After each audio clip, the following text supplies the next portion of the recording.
be generous, be authentic, be open-minded, and show up. Welcome to Agency for Change, a podcast from KidGlov that brings you the stories of change makers who are actively working to improve our communities.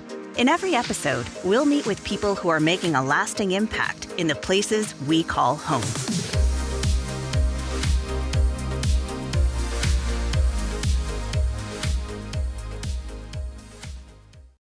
Nonprofits do so much good for our communities, from addressing environmental and social issues to helping people secure resources. But when a nonprofit needs assistance of their own, who do they turn to? Thankfully, in Denver, Colorado, at least, there is an answer.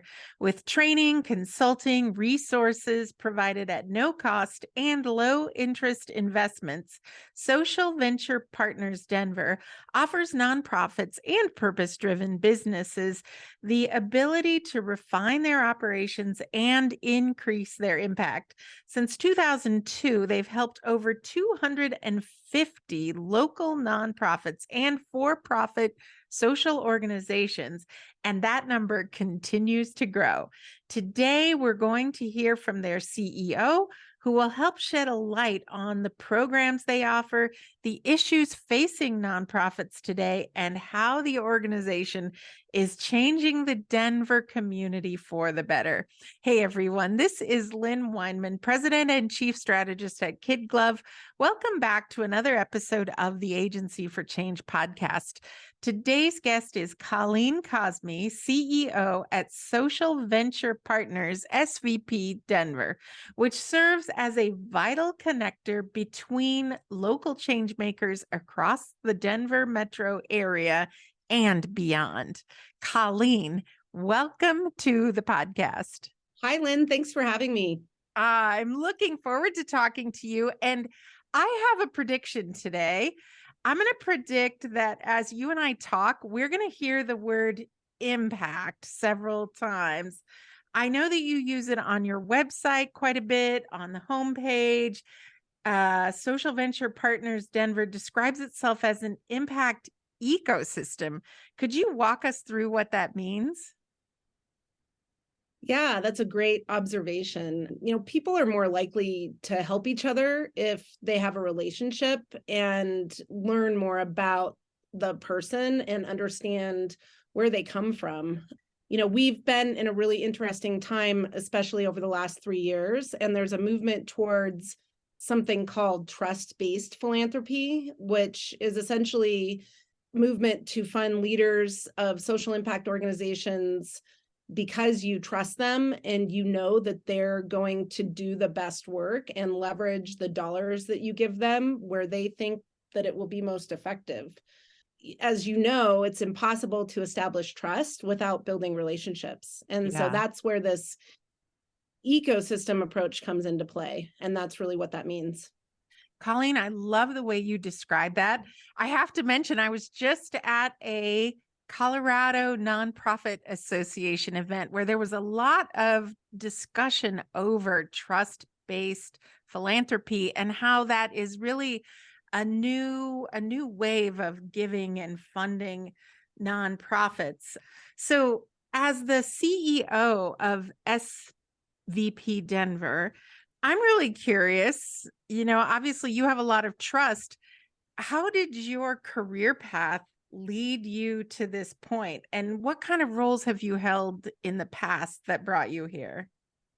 That's a good question that I get a lot, because when you look at my resume or you look at my background, it's a bit of a squiggly line.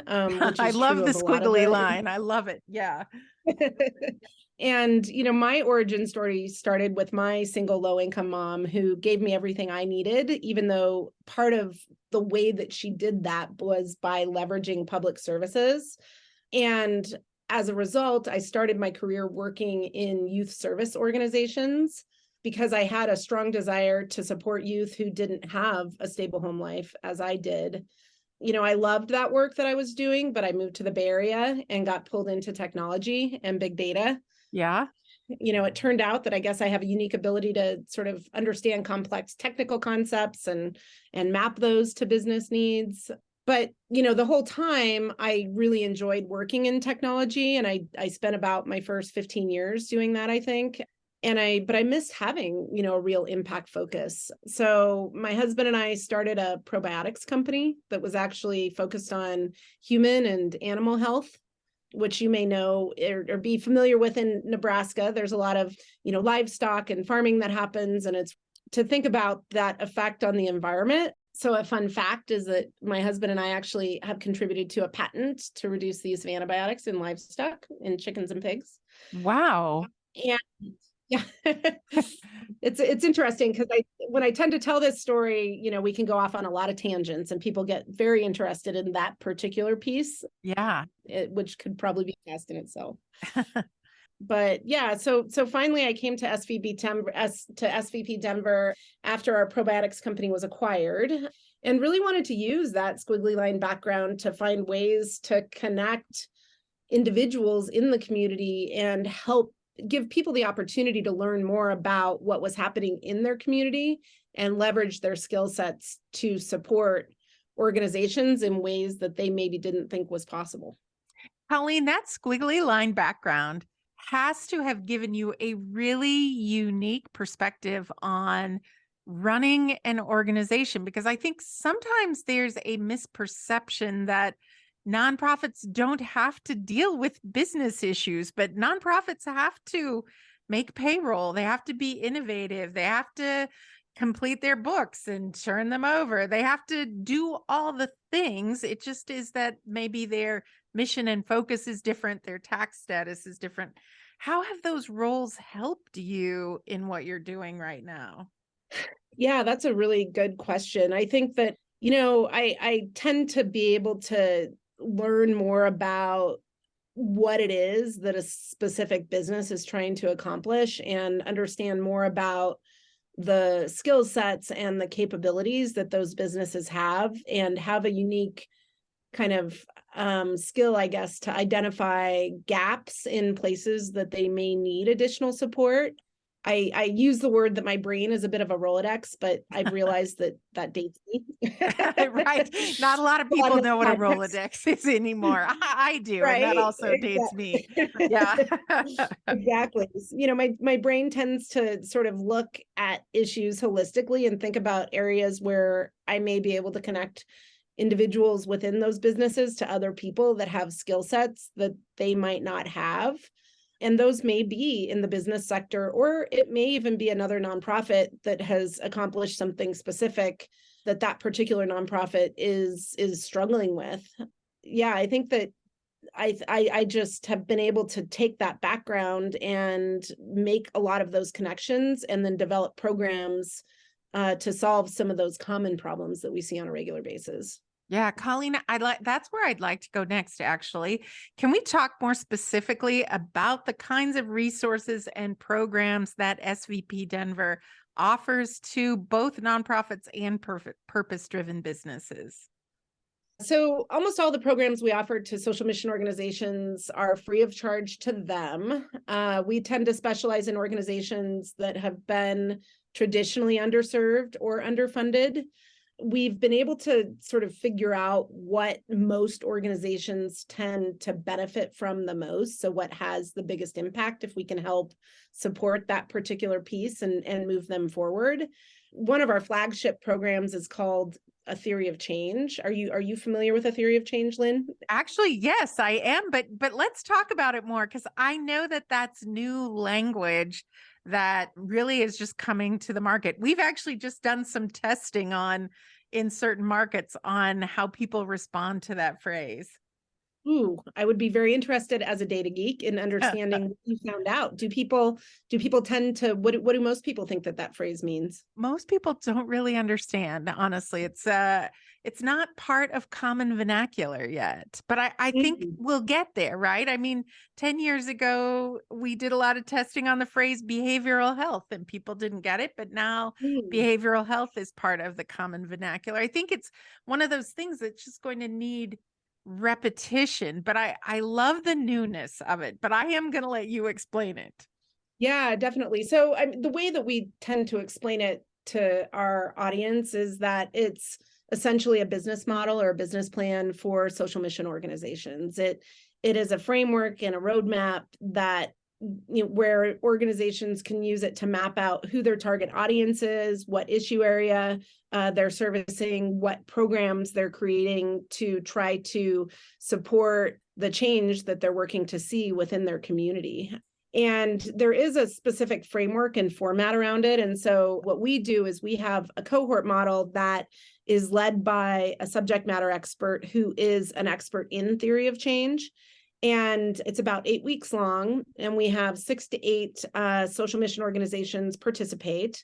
We've done them where the entire cohort can be environmental sustainability organizations, but we've also found that there's a huge value in maybe 2 immigration serving, 2 education serving, 2 food access. And what we do is it's a structured framework where the concepts around developing your theory of change are presented in a virtual format for about an hour.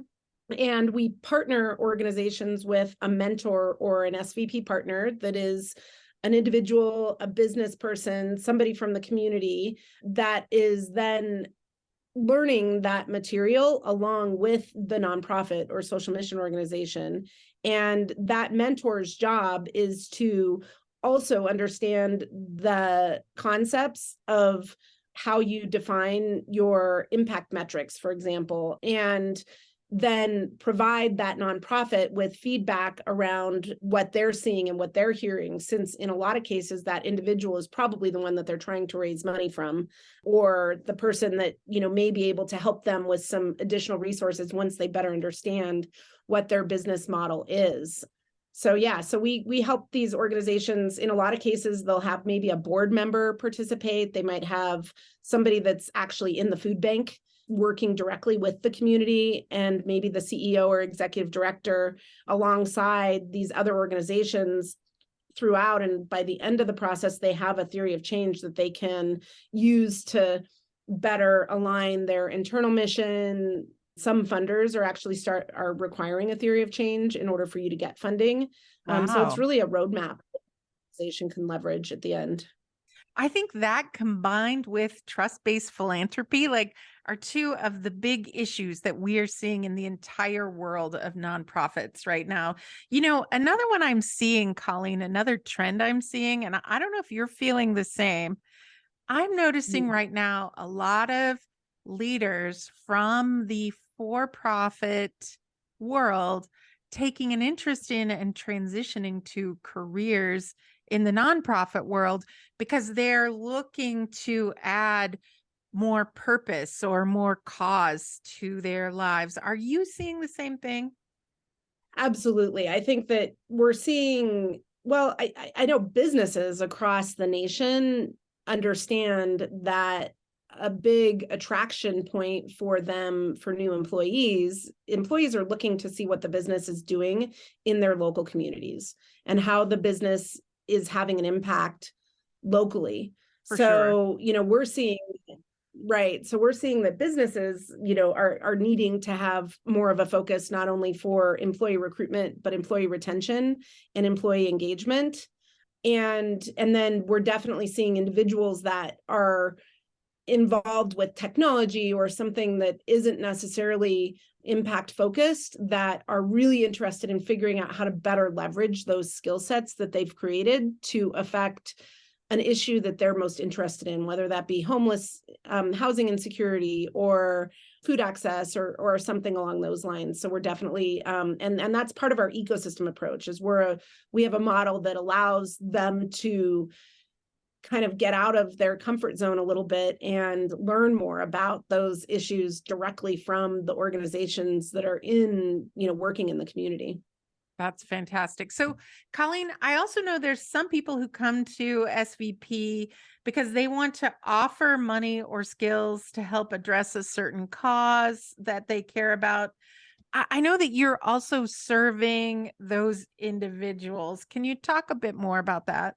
Yeah, so we work with individuals, businesses, and funders, and it really depends on what makes the most sense for them and how they would like to participate and engage with the nonprofits and with the communities. we found that some individuals are interested in participating in impact investments.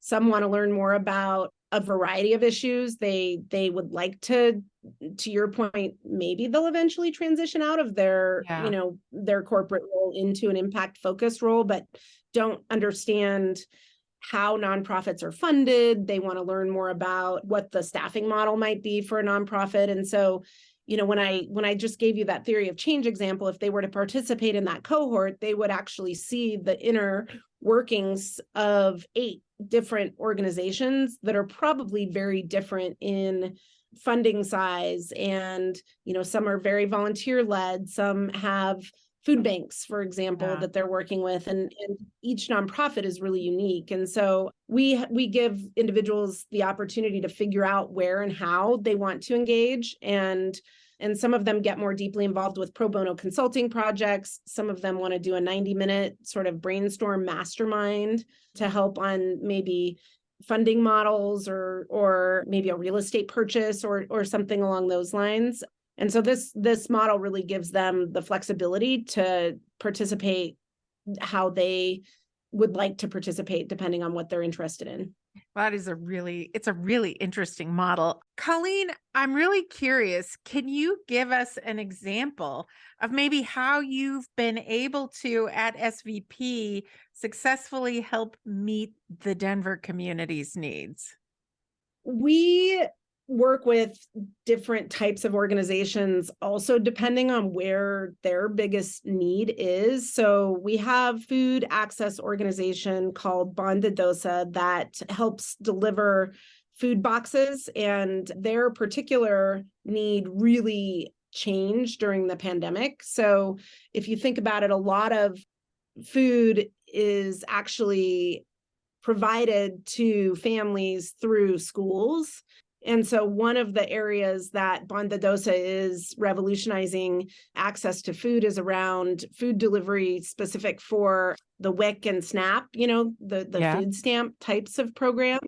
Yep. And they have a lot of government funding, as a result. And unfortunately, the way that most government dollars work is that you have to deliver those services before you can get reimbursed for them. Right, which makes it difficult, right? Because you have to upfront that money. Right. As a scrappy, and originally this organization was actually a nonprofit, but they've transitioned to be a for-profit for a lot of different reasons. And typically they don't necessarily have the ability to get traditional financing, bank loans, because if you think about it, in order to get a loan to front those types of expenses, it's generally based off of your own personal balance sheet. And so Bondadosa has been participating in our programs for the last couple of years. They started in one of our pitch cohorts, and which helps those organizations really refine what their messaging is, what they're pitching for, what their use of funds is going to be. We've done a couple of pro bono projects with them just because their financing stream was fairly complicated and they needed better support around identifying their cash flow needs. And, the punchline is that we were able to help them secure a short-term loan in 10 days that was paid back. It's considered, kind of that patient capital impact loan side of it. And then we're actually working on another loan to help them scale this program, which is going to help change the food access system for the better. Fantastic. So I'm really curious, just digging a little bit deeper, how did that project with Bondadosa come to fruition? And were there any key learnings from that? I'm trying to remember where they originally found us. I think that they applied to participate in our pitch program. And through us developing a relationship with them, better understanding their business model and being able to help and work together with them in identifying where we could be most supportive. Their project took different sort of turns depending on what their need was at that specific moment. I think in terms of the learnings from it, there's been a lot of them, to be honest with you. I mean, you had indicated earlier that many nonprofits, like, people don't necessarily realize that nonprofits also need to be run like a business. And the flip side, we have to be really careful about making assumptions based on our business backgrounds and experience. And, and I think that we've learned a lot about some of the challenges faced by founders of color, and the fact that, for example, traditional banking isn't supportive of these organizations, and be sensitive to even some of the ways that we work with those organizations, because what we tend to do is make assumptions around their ability to access resources, access finances. And, we've stumbled upon ourselves a little bit along the way in making those assumptions by saying, well, why don't you just get a line of credit, right? Yeah. And we've had to better understand the systemic reasons why that's really just not possible for an organization like this. And the fact that some of our comments and questions, even in the way that we ask them or the assumptions that we make, can be insensitive and sometimes, honestly, hurtful, right? Colleen, such a good point. That is such a good point. And I really am glad that you brought it up. I think it's a key point of awareness for many, many people. So I really appreciate you bringing that up. As we've been talking, you have mentioned, and we both have mentioned the pandemic a couple of times. Mm-hmm. I'm curious, have you seen the needs of nonprofits changing in the last couple of years? 100%. Right. I mean, I think that was kind of a trick question, right? Right. Right. It's interesting because I started in April of 2020, and it was right wow. at the height of lockdown, and most of our model was focused on being hands-on and in person with nonprofits. And, it's interesting because a lot of the funders had the ability to be able to not go into the office, right? So they would say, let's do this remote. We're staying home. We're going to try to keep operating the same way that we used to, but, we don't have to go into our physical space. Whereas, many of these nonprofits didn't have that luxury. The needs of the community, especially around food access, education, the digital divide, increased significantly during the pandemic.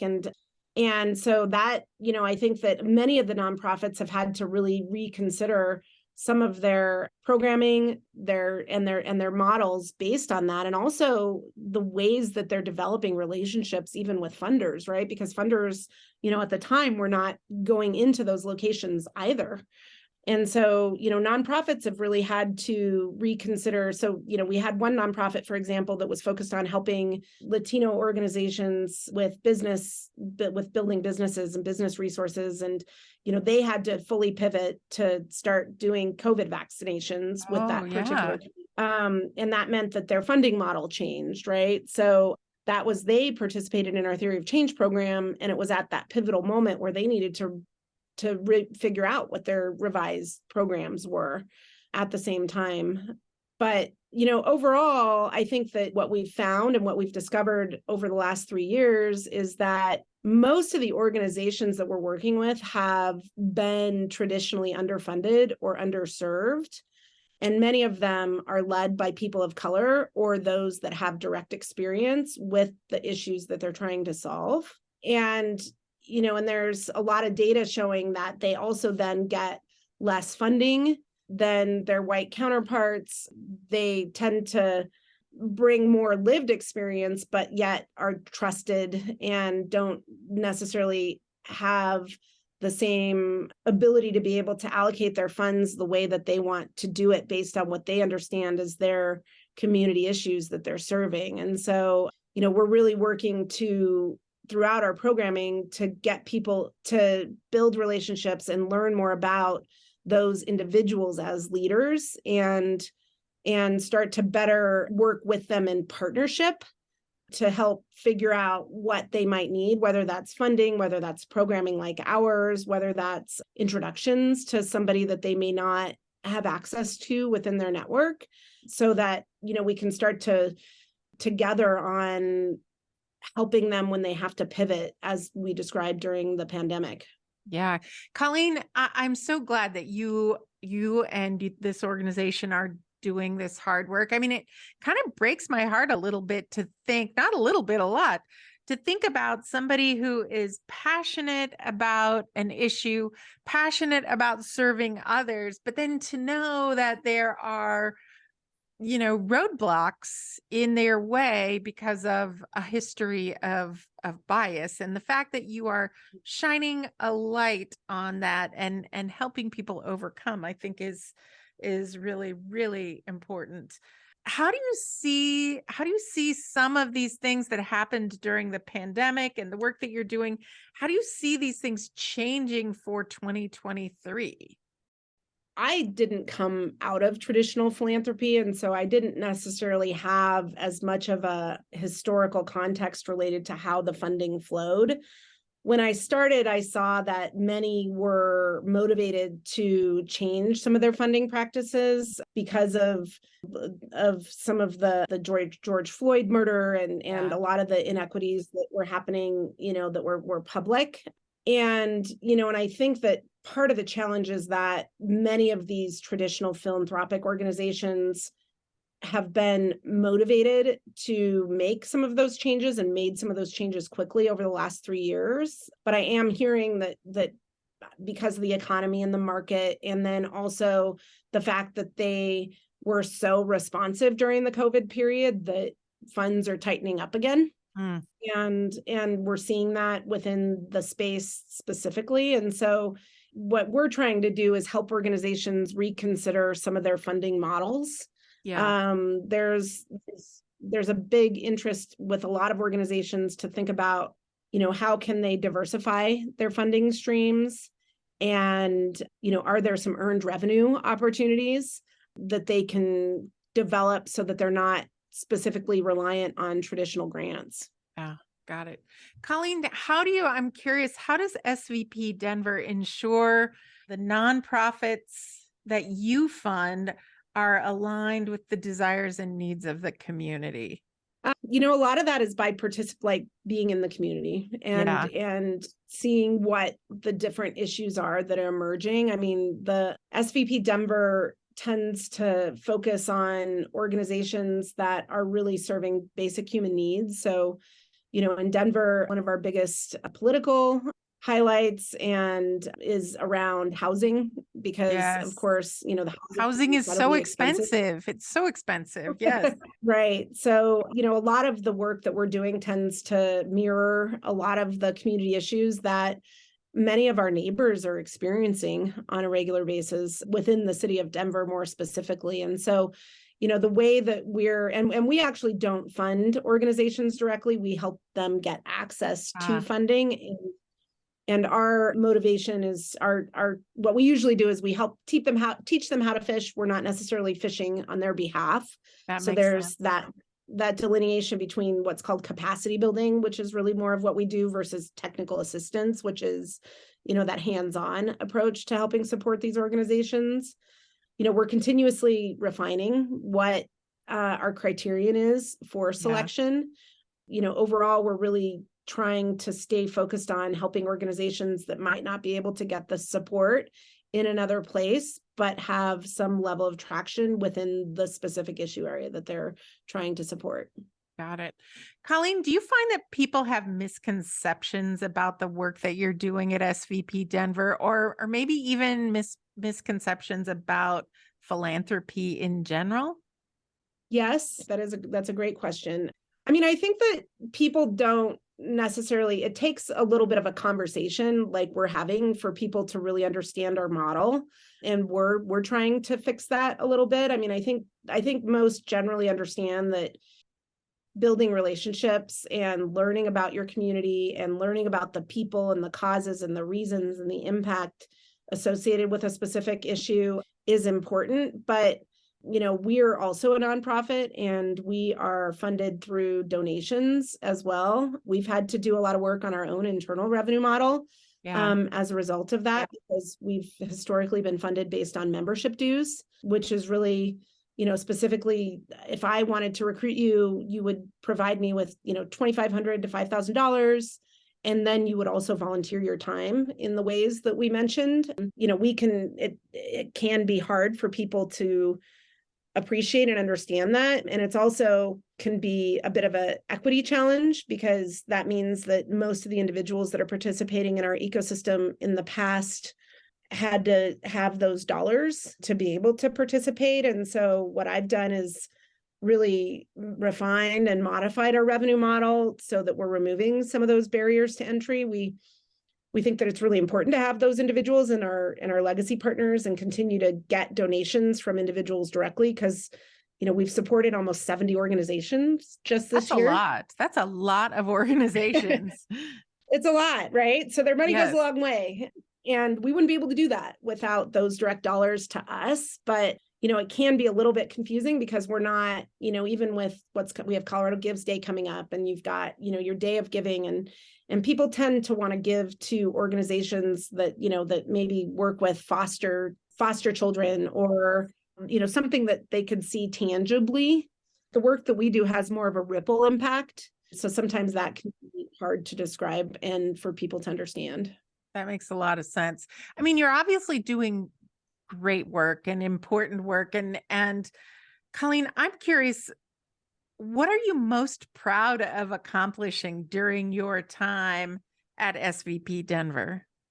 You're going to make me emotional. No, I always tell people, I don't mean to be Barbara Walters. I don't mean to make people cry, but it happens. It happens because we talk about subjects that people are passionate about. So I really have done so many great things, but I am curious what you're most proud of. I think really retaining and maintaining the sustainability of the organization. It's actually been around for 20 years. It's a small, scrappy community of volunteers. And in order for the organization to thrive beyond just me, the CEO, or, just an individual leader or just the individual board, there's needed to be some operational things that have needed to be in place. We've needed to start to be accountable for the work that we do and really track a lot of our own internal metrics. And we've needed to develop some of those relationships ourselves with funders to be able to diversify our funding streams so that we can continue to be sustainable.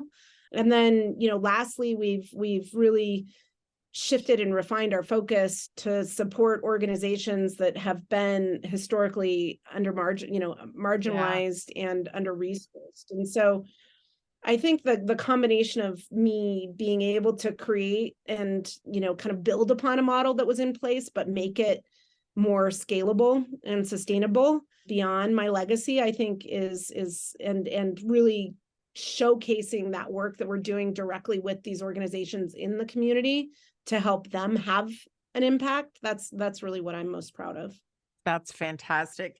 So what do you think is next, Colleen? What happens in the next 5 years for SVP Denver?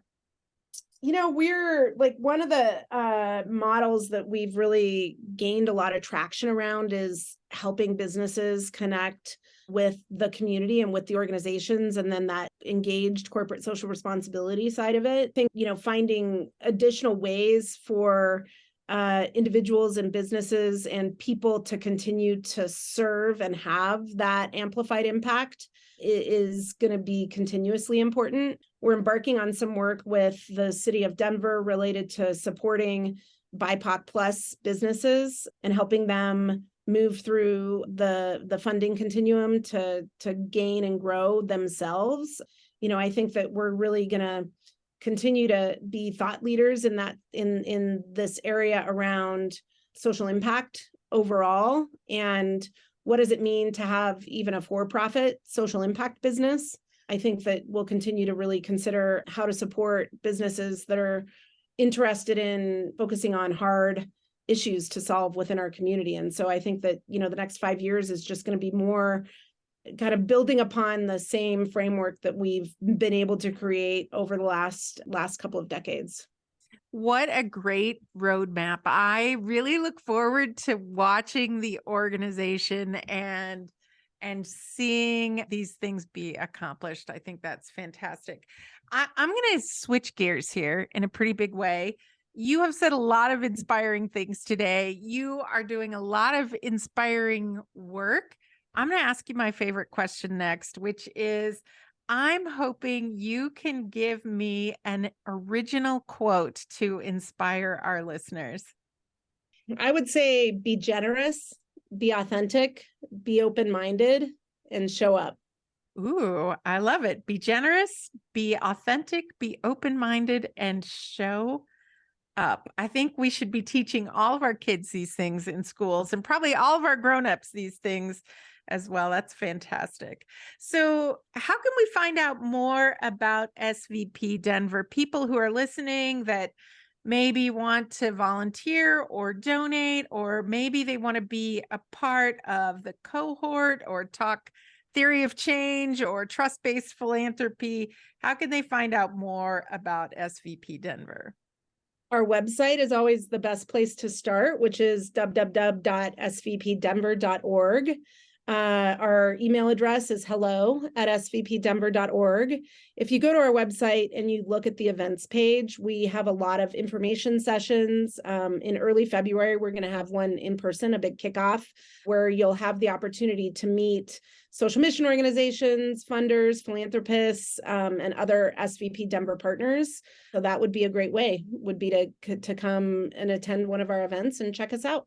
That's fantastic. We'll put all of those links in the show notes of our transcript, just in case people didn't catch them as they're listening. So as we wrap up this great conversation today, which I have really enjoyed, what is the most important thing you would like people to remember about the work that you're doing?